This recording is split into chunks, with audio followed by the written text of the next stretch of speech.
looking at the linearization process, if our data is exponential, then we use the inverse of an exponential function, which is any log, a natural log or an log log. Here we're going to use the log log. And we take the log of all our y values, and that's going to linearize our data set. So that when we plot the graph of log y versus x, we get a straight line. And the model of that straight line is log y equals mx plus b. Just take the data points in the straight line, do regression, linear regression on them, and you're going to get a log y equals mx plus b function. Then we're going to say that the log y is mx plus b, and we want to solve that for y. Well, how do we do that? The inverse function to the log is the 10 to the x function. If we had used the natural log, the inverse function would be the e to the x function, of course. So if we apply the 10 to the x function to both sides, that means each side is going to become the exponent in a 10 to the x function. So we have 10 to the log y equals 10 to the mx plus b. Then we just do a little simplification. 10 to the log y is y. 10 to the mx plus b is 10 to the mx times 10 to the b.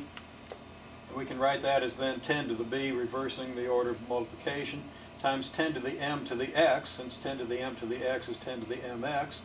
10 to the m will become our value of r. 10 to the b will become a, and we'll have a model a r to the x. Y equals a r to the x. We bring that y equals a r to the x model back here, and we make a column for a r to the x. We evaluate a r to the x for all the x values here, and then we compare the y values that we get here with the y values that we observe and see if our model really is any good. Now we can contrast this with what happens if we have a power function model. Okay, in a power function model, we're going to use log y versus log x. We're going to transform y as a log, and we're going to transform x as a log. When we do that, our graph will be log y versus log x. So we will interpret our regression line as log y equals m times log x plus b. Having log y equals m log x plus b, we again use the inverse of the log function. 10 to the log y equals 10 to the m log x plus b. Using the laws of exponents, 10 to the mx, m log x plus b is 10 to the m log x times 10 to the b. Then we move down a little bit further. And 10 to the m log x is 10 to the log x to the m, by another law of exponents with which you should be familiar. And 10 to the log x is just x.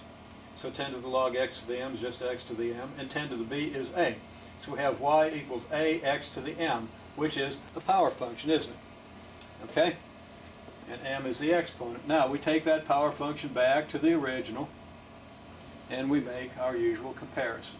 We evaluate the y equals ax to the m function at a number of at the x values that we had in our data set, and then we compare these values with the observed values to see if our model is any good.